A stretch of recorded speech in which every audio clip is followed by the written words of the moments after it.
छोटी सी जगह भले ही दिख रही हो, लेकिन इस जगह का एक इतना बड़ा इतिहास है कि ये जो लोग बैठे हुए हैं, ये वो लोग हैं। इसको पूरे धरना प्रदर्शन उत्तर प्रदेश का एक ट्रांसफार्मर माना जाता है, जहाँ से पूरे उत्तर प्रदेश को जैसे कि एक लाइट सप्लाई होती है। इस तरीके से इस धरना प्रदर्शन की जो ये जगह है, यहाँ से पूरे किसानों को पावर मिलती है। ये वो लोग हैं जो बाबा महेंद्र सिंह टिकैत जी के साथ में रहे हुए हैं और उनके परिवार से भी हैं और उनके आसपास से भी हैं। अच्छा, जैसे हमारे बीच में ये बुज़ुर्ग हैं, तो हमें जैसे पता लगा है, जानकारी मिली है कि ये इतने पुराने हैं कि बाबा साहब के साथ में भी रहे हैं और धरना प्रदर्शन में जब गोलियां चली तो ये भी वहाँ मौजूद थे। तो इनके बारे में कुछ जानकारी देंगे बाबा क्या आप? जी बिल्कुल, ये राजेंद्र राठी जी हैं, इनका कस्बा टीकरी से के रहने वाले हैं। और जो पहला आंदोलन हुआ था सन 1987 में, ज़िला मुजफ्फरनगर था उस टाइम, अब अलग कट के वो जो ज़िला शामली हो गया। तो खेड़ी करमू में सबसे पहला आंदोलन हुआ था, उसमें 2 शहीद हुए थे, जयपाल सिंह और अकबर अली। और उसके बाद कितने ही हमारे किसान जो है डैमेज हुए थे, उनमें से हमारे राजेंद्र राठी जी भी शामिल हैं। इनके पैर में गोली लगी थी उस टाइम। तो बड़े कर्मठ, बड़े जुझारू, और इन्हीं के ही सानिध्य में रह के अब जो युवा पीढ़ी है वो अपने आप को सुरक्षित महसूस कर रही है। इन्हीं के दिशा निर्देश में ये धरना जो है यहाँ पे सुचारू है और बहुत अच्छे तरीके से शब्बे शालीन और अनुशासन के साथ ये भारतीय किसान यूनियन 3 काले कानूनों के खिलाफ अपनी दमदारी के साथ लड़ाई जारी रखे हुए है। अच्छा, आपको क्या लगता है इस धरना प्रदर्शन के लिए काला कानून वापस होगा, नहीं होगा तो फिर क्या होगा? बिल्कुल 100% कानून वापस होगा। अगर वापस नहीं होगा तो हमारा सिर्फ बाकी निशा होगा, यहाँ से हम वापस जिंदा नहीं जाएंगे, हमारी डेड बॉडी यहाँ से जाएगी। हमने पहले ही बोल रखा है इस बात को।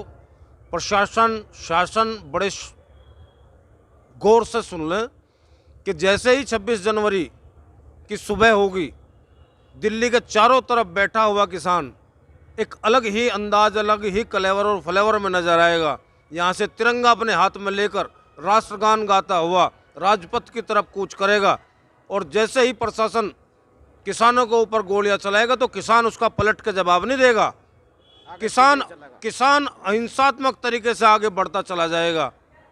ये काली सड़कें भले ही प्रशासन लाल कर दे, शहादत मंजूर है, लेकिन ये काले कानून कतई मंजूर नहीं है।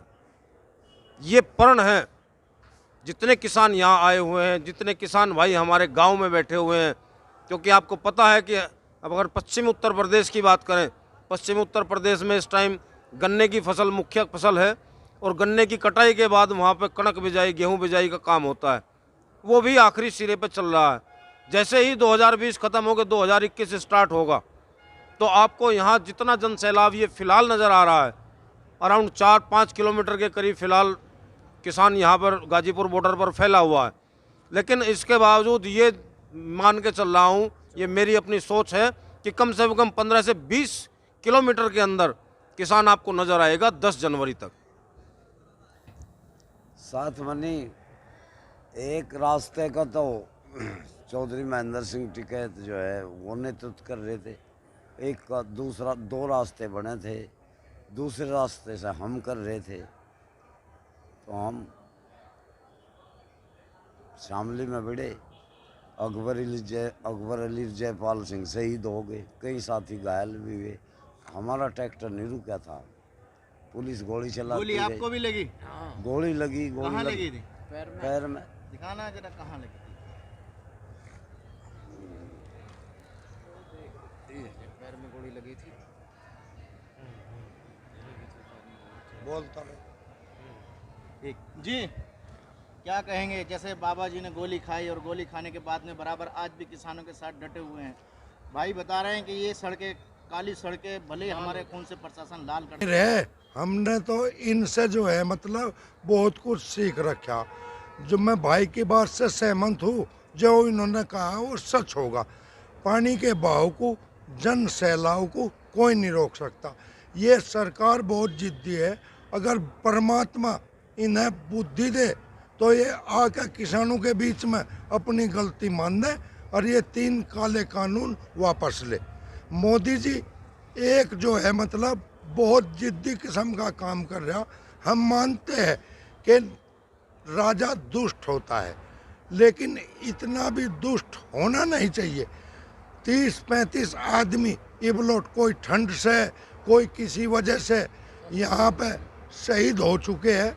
उनको तो अब तक कुछ न कुछ निर्णय लेना चाहिए था।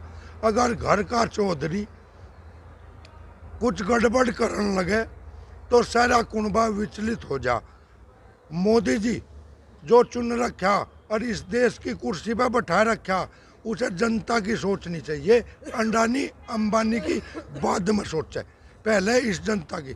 जो देश का अन्नदाता है वो 80% है, वही ही इन जनता का और इन सरमाएदारों का पेट भरे।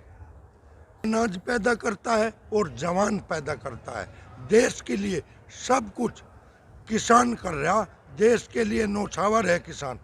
आज किसान इस स्थिति पे है कि घर में आपस में पैडे करवा दिए। देश का किसान और जवान आमने सामने है। हम लोगों को यहाँ पूरे 32 दिन बीत गए हैं, 33वां दिन है, 33 दिन से यहाँ हैं।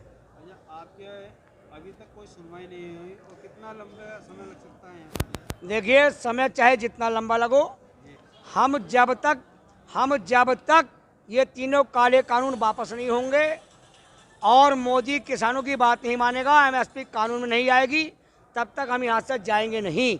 मेरा नाम घनेन्द्र शर्मा है, जमात का जिले का महासचिव हूँ और मेरे साथ में यहाँ 33-40 है मुरादाबाद की, बाकी पूरा पश्चिमी उत्तर प्रदेश का किसान है। हमने कसम खा रखी है कि मोदी जी या तो बाहर आ जाओ, इन किसानों की बात मान लो, और नहीं मानोगे तो हम पैदल तुम्हारे यहाँ दिल्ली तक आएंगे, किसी कीमत पर ही वापस नहीं जाएंगे, चाहे हम अपने प्राणों की अंतिम आहुति को न देनी पड़ जाए। बताएं आप क्या कहना चाहते हैं? मेरा विजेंद्र सिंह यादव नाम है और मैं भारतीय किसानों का प्रदेश प्रमुख महासचिव हूँ। कहना हमें यह है कि हमें 33वां दिन हो गया। ये सरकार राजतंत्र है, कोई ये राजशाही, ये प्रजातंत्र है, राजशाही नहीं है। सरकार को अपना अहम त्याग के जो किसानों की काले कानून है, 3 किसान विरोधी बिल हैं, उनको तुरंत वापस लेना चाहिए। MSP से कम खरीद को अपराध घोषित करके कानून बनना चाहिए। और अगर सरकार करिए संशोधन हम लोगों को स्वीकार नहीं है, चाहे कितना ही समय लग जाए, कितनी भी लंबी लड़ाई लड़नी पड़े। आपकी बात नहीं मानती तो आप इसमें क्या करेंगे? जब 3 काले कानून वापस, तभी किसान वो होगा दिल्ली से वापस।